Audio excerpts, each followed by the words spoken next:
படிக்கிறேன்.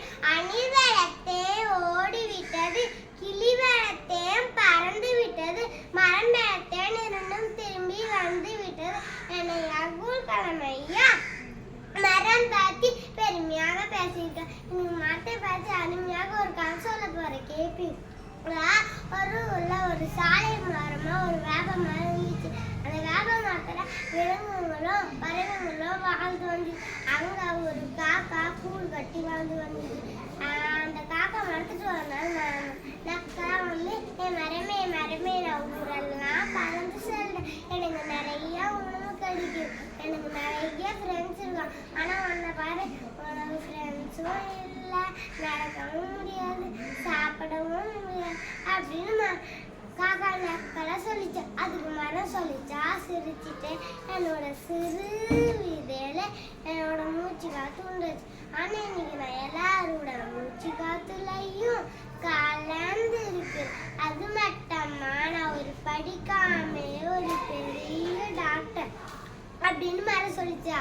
அதுல காக்கா கேட்டுச்சா, அது எப்படி உனக்கு நீ டாக்டர் சொல்லுங்க? என்னோட இலை, பூ, கால், வேர், பட்டை இதெல்லாம் எனக்கு மருந்தா பயன்படும். என்னோட நெய்யில கொஞ்ச நாள் இருந்தீங்கன்னா உங்களுக்கு நோயே வராது அப்படின்னு மரம் சொல்லிச்சா.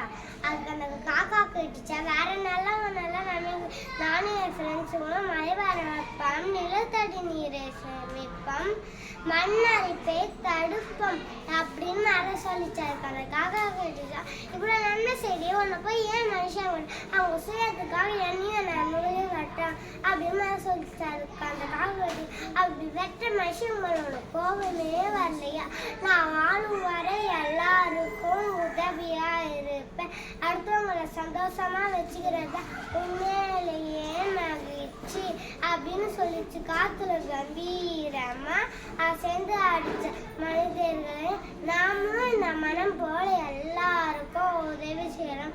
மரம் வளர்ப்போம், மழை பெய்வோம், மண் காப்போம். எனக்கு கதை சொல்ற வாய்ப்பு எல்லாருக்கும் நன்றி, வணக்கம். Very good.